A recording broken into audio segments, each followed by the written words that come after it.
The cold came early that year on the high plateau. Not the dry, biting kind that rolls in from the open flats, but the kind that descends from the cliffs above and presses itself into the stone, as if the land itself is pulling warmth from anything that lingers too long in one place. The piñón trees had already shed their color. The creek running along the eastern edge of the plateau had shrunk to something barely worth calling water. A thin thread moving slow between grey rocks, its margins laced with ice by early morning. The sky was a particular shade of white that had nothing soft about it, the kind of white that precedes weeks of the same. Any creature with enough instinct to pay attention knew what that sky was saying. The camp sat against a low ridge of sandstone, sheltered on two sides and open to the south, where the land fell away into a shallow valley floor. 3 structures, not large, arranged with the kind of quiet efficiency that comes from living close to a landscape for a very long time. Smoke rose from one of them, thin and careful, the kind of fire that is managed rather than made. A man crouched beside it, feeding it sticks no thicker than 2 fingers. His name was Naylan, and he was 41 years old, though the number would have meant little to him in those terms. What he knew was that he had seen enough winters to understand this one, and understanding it was not giving him any comfort. His wife, Shai, moved between the structures without hurrying, her breath visible in small bursts that the wind took apart before they rose very high. She carried a water skin in each hand and set them near the fire without speaking. Their daughter, a girl of 9 called Tesoro by the traders who sometimes came through, a name her family used with mild indifference, was crouched beside the stone wall, sorting a pile of dried seed pods into 2 groups by some system only she understood. She did not look up when her mother passed. Inside the largest structure, Naylan's mother, Hurit, lay under 2 layers of blanket, her breathing steady but shallow, the way very old people breathe when the cold has settled into their joints and turned rest into something closer to labor. There was not enough food. That was the whole of it, stated plainly. What had happened to the food was not complicated, though it had been done with the kind of offhand cruelty that complexity sometimes hides behind. 3 weeks before the cold arrived, 2 ranchers from the lower valley, men named Virgil Crane and Boyd Stetter, had ridden to the plateau with 4 others and taken the dried meat and grain the family had spent 2 months preparing. They had not explained themselves beyond a short sentence about land claims and territorial rights, words that sounded official in the way that water sounds like something specific until you try to hold it in your hands. Crane had done the talking. Stetter had watched from his horse with the particular stillness of a man who is comfortable with what is being done and does not feel the need to perform discomfort. The others had carried things out and loaded them without looking directly at Naylan or Shai or the child standing in the entrance. After they rode out, Naylan had stood in the middle of the camp for a long time without moving. Shai had gone inside. The girl had not asked what happened, because she had watched it happen. If this story is holding your attention, consider subscribing. Stories like this one are here every week. In the weeks that followed, Naylan had hunted every day the weather allowed. He was skilled, and the plateau held dear if you knew where to look and how to wait. But the cold had driven the animals lower, into the valley where Crane's land sat between the ridge and the open grass. He had gone down twice. The first time, he came back with nothing but a blister on his left heel from the walk. The second time, 2 of Stetter's riders had found him on the valley floor and turned him back with the kind of even-voiced directions that are more final than anything shouted. He had not argued. There was a calculation in not arguing that had nothing to do with fear and everything to do with the girl sleeping under a blanket that was not warm enough. She had gathered what she could from the plateau itself: pine nuts, roots, a particular dried berry that grew low against the southern-facing rock. It amounted to something, but not to enough. Hurit had stopped asking about meals in a way that suggested she was trying to make herself smaller, to require less. which is a thing that old people do when they believe they are becoming a burden and do not want to say so directly. Nayland had noticed. He said nothing about it, which was its own kind of saying something. That was the state of things on the morning the stranger came. Tesoro saw him first. She had been outside before the sun was fully up, sitting against the south wall where the stone held a little residual warmth from the previous day, turning one of the seed pods in her fingers. The horse appeared at the edge of the ridge trail, a grey roan with a broad chest and a steady walk, the kind of horse that has been ridden far and is past the age of being excited about anything. The man on it was not large. He wore a coat that had once been brown and was now the color of old bark, and he sat with the particular posture of someone who has spent so many hours in a saddle that the horse's movement has become indistinguishable from his own. He was not moving fast. He was not looking around in the way that men who intend something look around. Tesoro watched him the way a child watches something unfamiliar, with total attention and no expression. He stopped at a distance she judged to be respectful, though she would not have used that word. He sat there for a moment, then called out, not loud, "Good morning." He did not follow it with anything else. He did not dismount. He waited. Nayland had come to the entrance of the structure by then. He looked at the man on the horse and said nothing. "I'm not selling anything," the man said. His voice was flat, not unkind. "I'm not asking anything either. I've got some things in those saddlebags that I was hoping you might take. That's all I came for." Nayland said nothing. His face did not change. "My name's Declan Marsh," the man said, as if that explained something. "I've got a small spread about 8 miles east. I know what Crane and Stetter did. I'm not here to talk about it. I'm here because I had extra and you didn't, and winter doesn't negotiate." There was a long pause. Wind moved across the plateau and took the smoke from the fire sideways. "You can leave what you have," Nayland said finally. "You don't need to stay." Declan Marsh nodded once, as if that was a perfectly reasonable thing to say. He dismounted without hurrying and untied the saddlebags from the roan, setting them on the ground with both hands. He straightened up, looked once at the camp the way a man looks at something he wants to understand without being caught studying it, and then he tied the roan again and stood with his hands loose at his sides. "I'll come back," he said, "if that's all right, before the deep cold." Nayland looked at him. "I won't bring trouble," Marsh said. "I know how that sounds coming from someone who looks like me. I know it doesn't mean much, but I'll come back if you'll let me." He waited long enough that it became clear he was genuinely waiting for an answer. Nayland gave him a single nod, slight, the kind of nod that commits to nothing but does not close a door.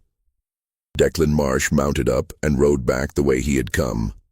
Inside the saddlebags, dried venison, enough for 2 weeks at careful portions, a cloth bag of cornmeal, heavy, 2 jars of rendered fat, sealed with wax, a small bundle of salt wrapped in paper, a folded blanket that smelled of cedar and horses. Shai had unpacked it all without expression, setting each thing in its place with a focused deliberateness that her daughter watched from across the room. When it was all laid out, Shai sat back on her heels and looked at it for a moment. Then she got up and started the morning fire, bigger than she had made it in 3 weeks. Nayland ate that night for the first time in 2 days, without thinking about whether there would be enough for tomorrow. Marsh came back 9 days later, as the temperature dropped sharply, and the plateau took on the grey stillness that precedes the first real snow. He brought more meat, already smoked, and a second blanket, and without being asked, he spent an hour reinforcing the south-facing wall of Hurit's structure with flat stones he found along the base of the ridge, fitting them with a patience that did not seem to cost him anything. He did not talk much while he worked. When he was done, he drank the tea that Shai had made and sat near the fire for a short while without fidgeting, the way some men can sit and others cannot. and then he rode back east without ceremony. Hurit, who had said almost nothing to any person outside the family in years, watched him go from the entrance of her structure and made a sound that was not a word in any language but was clearly not disapproval. The food held. The cold settled in for real in the second week of the month, covering the plateau with a layer of ice that made everything slower and more careful. Nayland kept the fire steady. Tesoro found a way to entertain herself with the ice along the creek, tapping it with a stick to hear the different sounds it made at different thicknesses, a kind of scientific project that pleased her greatly. Shai mended things, softened leather, worked on a pair of winter moccasins for the girl that were nearly finished. The days had a shape to them again, which is the thing that sufficient food gives back first. Not comfort exactly, but structure. The feeling that tomorrow is something that can be planned for. That was when Crane came. He rode up to the camp on a Thursday morning with Stetter beside him and 2 other men behind. They wore heavier coats than before, their breath coming in thick clouds, their horses uneasy on the frozen ground. Crane dismounted first, which Nayland had learned was his way of signaling that he considered himself the authority in whatever situation he was entering. He was a tall man, angular, with a face that had the particular blankness of someone who has long since stopped noticing the effect he has on other people. "I hear somebody's been bringing provisions up here," Crane said. He was not asking. "That's going to stop." Nayland stood in the entrance of the main structure. Shia had taken the girl inside. Hurit, who had better hearing than anyone gave her credit for, had moved to the small gap in the wall that let in light and served as the only window. "This is still territorial land," Crane continued, "which means access to it is under the jurisdiction of the Land Office, and the Land Office has been very clear about unauthorized occupation. I've been patient. But patience has a limit." "Your patience," Nayland said, "is not something I've noticed." Crane's expression shifted very slightly, the way a man's expression shifts when he encounters pushback he didn't account for.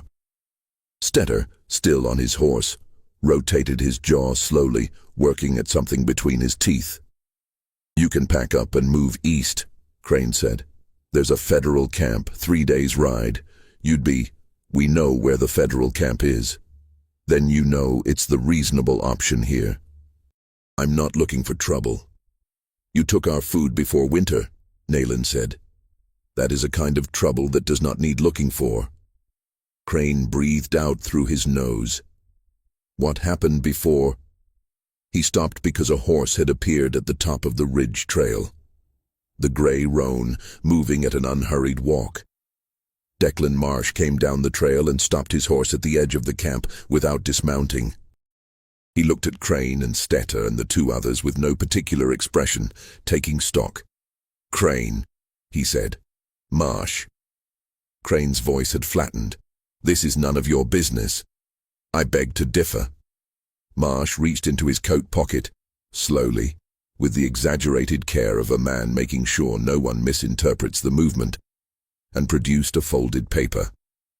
"I wrote a letter to the Territorial Land Commissioner 3 weeks ago about the provenance of the land claim you filed last August, about some irregularities in the survey record." He turned the paper in his fingers without unfolding it. Commissioner wrote back, "Turns out there are some questions that need answering before the claim can be considered valid." Crane stared at him. "Nothing's decided yet," Marsh said. "Could take months to sort out. But until it is sorted out, the Land Office has noted that any attempts to remove current occupants would be considered premature and potentially actionable." He paused. "I had a lawyer write that last part. I wanted to make sure I was saying it correctly." The silence that followed had a particular quality to it. The wind crossed the plateau. One of Crane's horses shifted its weight and its iron shoe scraped against frozen ground. "You have no idea what you've gotten yourself into," Crane said. His voice had a low, constricted sound, the voice of someone choosing restraint over instinct. "Maybe not," Marsh said, "but I'm in it." Stetter said something quiet to Crane that no one else could hear. Crane looked at the paper in Marsh's hand for a long moment, then looked at Nayland, then looked away, which was its own kind of answer. He turned his horse and rode back toward the trail without another word. Stetter and the two others followed. Marsh watched them go until they were out of sight.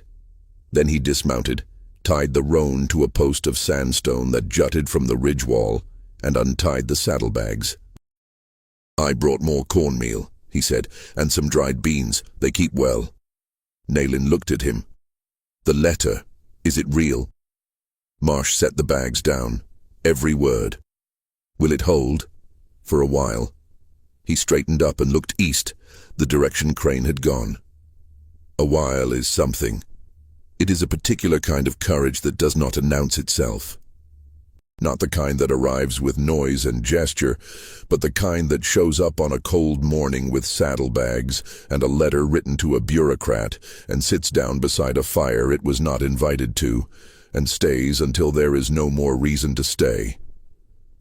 Declan Marsh spent 3 more days at the camp that week, helping to reinforce the structures against the coming cold, cutting wood with a long-handled axe he had brought on the horse's back, saying little and working steadily in the way of someone who finds silence comfortable rather than awkward. He ate what was offered, slept in a blanket roll near the south wall, and woke before anyone else each morning to rebuild the fire. If you've made it this far, leave a comment telling me what you thought of Declan's choice. A lot of people are surprised by how this one ends. Tesoro studied him with the focused attention she brought to the ice along the creek, tapping at him with the same patient curiosity, asking small questions to hear the different sounds they made. What kind of horse was the roan? How far was 8 miles when the ground was frozen? Whether he had a family somewhere. He answered each question without decoration. The horse was old and reliable, which was better than young and dramatic. 8 miles in winter took longer than you'd expect. As for family, he had a sister in a territory 3 days north. They wrote letters sometimes. Hurit spoke to him on the 3rd morning, not at length. She said 3 sentences in her own language, which Marsh did not understand, but he turned toward her with the attentiveness of someone who knows that meaning does not require comprehension. She looked at him for a moment after she finished speaking, then nodded once, the kind of nod that settles something, and went back inside. Nayland translated nothing. It was not a conversation that required translation. When Marsh left on the 4th day, he said he would be back in 2 weeks with more provisions, and that if anything happened before then, if Crane or anyone else came back, there was a man at the trading post 15 miles south named Aurelio Vigil who knew where to find him and how to get a message delivered fast. He described Vigil briefly. Older, missing 2 fingers on his left hand, not friendly but reliable. He said this with the matter-of-fact quality of someone who has thought through logistics in advance and considers that part of the job. He rode east into the cold and did not look back, which was not indifference but its opposite, the way people who have made their decision move through the world, without needing to keep checking whether the decision still holds. The land claim dispute took 4 months to resolve. A surveyor came in the spring, a young man from back east who wore a coat that was too thin for the elevation and seemed genuinely bewildered by the altitude, and he spent a week measuring and remeasuring the plateau and the valley below. His findings confirmed what the letter had suggested. Crane's original survey had placed the boundary line a significant distance from where it actually was, in a direction that was very convenient for Crane. The land commissioner issued a revised assessment. Crane appealed. The appeal sat in a filing cabinet in a territorial office building for 2 years before anyone looked at it, and by the time anyone did, several other complications had arisen in Crane's affairs that made the matter of the plateau less pressing by comparison. Nayland's family stayed on the plateau through that spring and through the summer that followed.